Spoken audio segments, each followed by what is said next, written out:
Assalamualaikum warahmatullahi wabarakatuh. Yang terhormat Ibu Vina Hanifah dan teman-teman yang berbahagia. Pada diskusi kali ini yaitu mengenai tunadaksa. Sebelumnya saya akan memperkenalkan anggota kelompok kami yang terdiri dari Mika Tantinrawati, Ica Wardani, dan saya sendiri Tasya Almakolbi. Pokok bahasan yang akan kita bahas yaitu yang pertama mengenai definisi dan karakteristik. Yang kedua yaitu identifikasi dan asesmen. Yang ketiga model layanan pendidikan.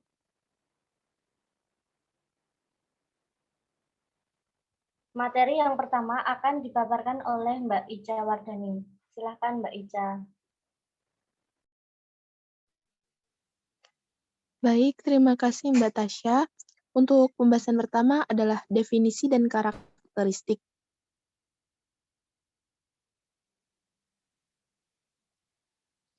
Definisi tunadaksa, menurut KBBI, tunadaksa adalah cacat tubuh.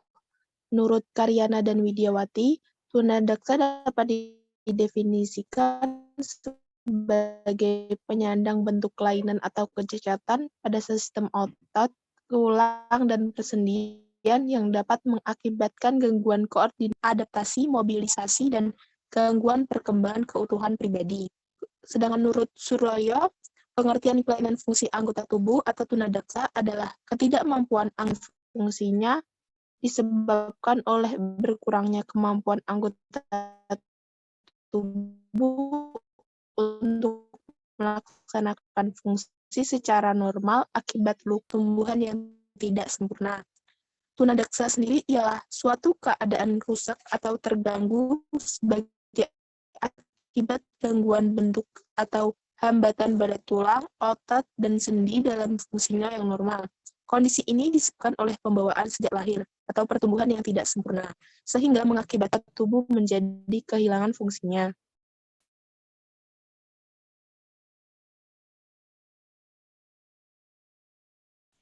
Next. Karakteristik fisik atau kesehatan anak tunadaksa biasanya selain mengalami cacat tubuh adalah kecenderungan mengalami gangguan lain seperti berkurangnya daya pendengaran, penglihatan, gangguan bicara, dan lain-lain. Kelainan penyerta itu banyak ditemukan pada anak tunadaksa. Kelainan motorik alat bicara seperti mengganggu pembentukan artikulasi yang benar. Akibatnya, bicaranya diucapkan dengan susah payah dan tidak dapat dipahami orang lain. Mereka juga mengalami apasia sensoris, yaitu ketidakmampuan bicara karena organ reseptor anak terganggu fungsinya, dan apasia motorik, yaitu kemampuan menangkap informasi dari lingkungan sekitarnya melalui indera pendengaran, tetapi tidak dapat mengemukakannya lagi secara lisan.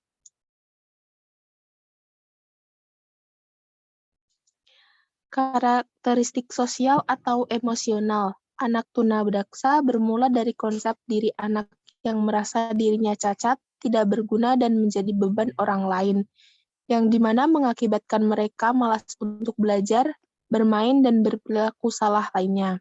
Kehadiran anak cacat yang tidak diterima oleh orang tua dan disingkirkan dari masyarakat akan merusak perkembangan pribadi anak.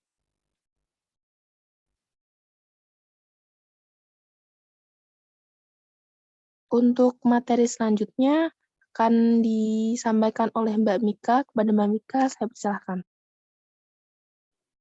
Baik, terima kasih atas waktunya. Untuk selanjutnya yaitu tentang identifikasi dan asesmen.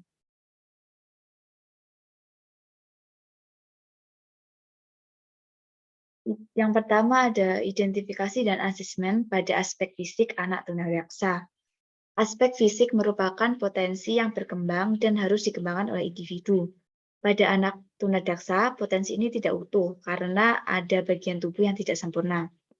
Secara umum, perkembangan fisik anak tunadaksa dapat dikatakan hampir sama dengan anak normal, kecuali bagian-bagian tubuh yang mengalami kerusakan atau bagian-bagian tubuh lain yang terpengaruh oleh kerusakan tersebut. Yang kedua, identifikasi dan asesmen pada aspek intelektual anak tunadaksa. Pada umumnya, tingkat kecerdasan anak tunadaksa yang mengalami kelainan pada sistem otot dan rangka adalah normal, sehingga dapat mengikuti pelajaran sama dengan anak lain atau anak normal.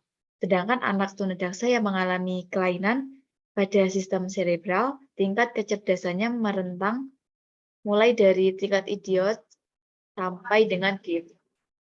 Artinya, anak cerebral palsy yang kelainannya berat tidak berarti kecerdasannya rendah. Selain tingkat kecerdasan yang bervariasi, anak cerebral palsy juga mengalami kelainan persepsi, kognisi, dan simbolisasi. Yang ketiga, identifikasi dan asesmen pada aspek emosional dan sosial anak tunadaksa. Ditinjau dari aspek psikologis, anak tunadaksa cenderung merasa malu, rendah diri dan sensitif, dan memisahkan diri dari lingkungan. Yang keempat, yaitu identifikasi dan asesmen pada aspek moral anak tunadaksa.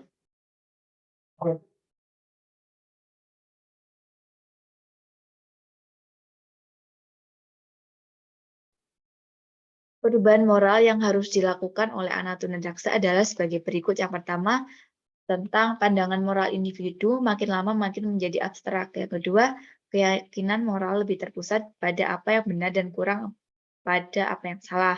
Yang ketiga, penilaian moral menjadi semakin kognitif. Yang keempat, penilaian moral menjadi kurang egosentris. Dan yang kelima, penilaian moral secara psikologis menjadi lebih mahal dalam arti bahwa penilaian moral merupakan bahan emosi dan menimbulkan ketegangan. Yang kelima, identifikasi dan asesmen pada aspek latar belakang sosial budaya anak tunadaksa.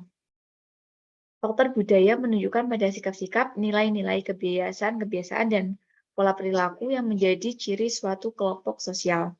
Faktor ini mempengaruhi keberhasilan dalam sekolah melalui sikap, nilai, dan cara pandang terhadap dunia.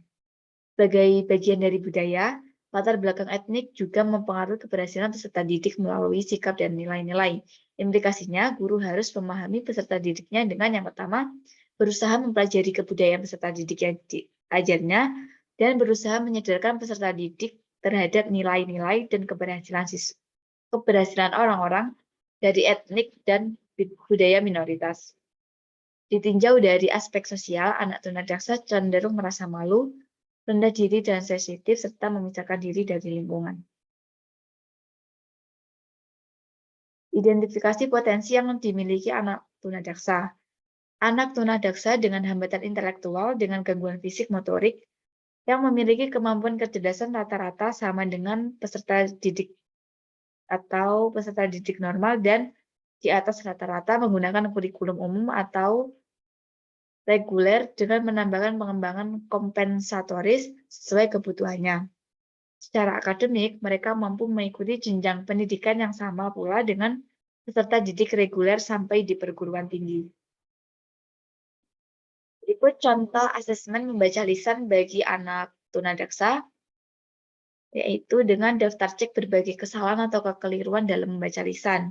Yaitu ada yang pertama, untuk jenis kekeliruannya, semua huruf vokal tidak dapat dilafalkan oleh anak, yaitu A, I, E, O, U. Dengan ceknya itu ya, tidak, atau dalam anak itu terdapat kekeliruan jenis itu atau tidak. Dan seterusnya sampai nomor 10 ini, anak tidak dapat melafalkan gabungan vokal konsonan. Selanjutnya untuk alat identifikasi anak tunadaksa, yaitu ada sebagai berikut. Dengan gejala yang diamati, kelainan anggota tubuh atau gerakan yang pertama polio dengan jari-jari tangan kaku dan tidak dapat menggenggam. Terdapat bagian anggota gerak yang tidak lengkap atau tidak sempurna atau lebih kecil dari biasanya.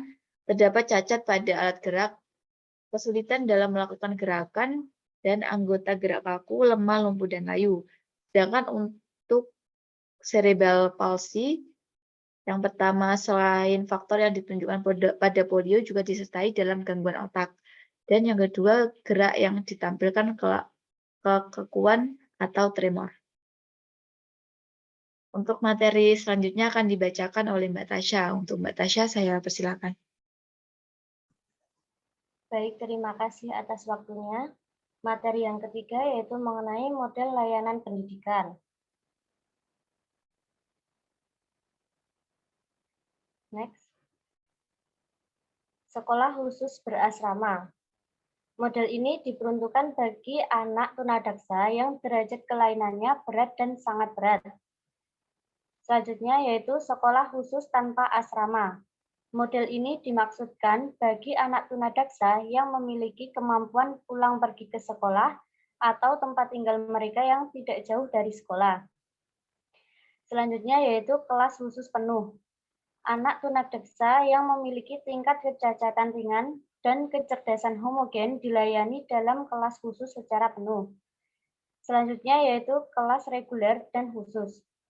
Model ini digunakan apabila menyatukan anak tunadaksa dengan anak normal pada mata pelajaran tertentu. Mereka belajar dengan anak normal dan apabila anak tunadaksa mengalami kesulitan, mereka belajar di kelas khusus.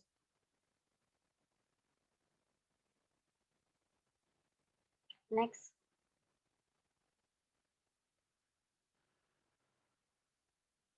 Selanjutnya yaitu kelas reguler dibantu oleh guru khusus. Anak tunadaksa bersekolah bersama-sama anak normal di sekolah umum dengan bantuan guru khusus apabila anak mengalami kesulitan. Selanjutnya, kelas biasa dengan layanan konsultasi untuk guru umum. Tanggung jawab pembelajaran model ini sepenuhnya dipegang oleh guru umum. Anak tunadaksa belajar bersama dengan anak normal di sekolah umum. Dan untuk membantu kelancaran pembelajaran, ada guru kunjung yang berfungsi sebagai konsultan guru reguler. Selanjutnya yaitu kelas biasa.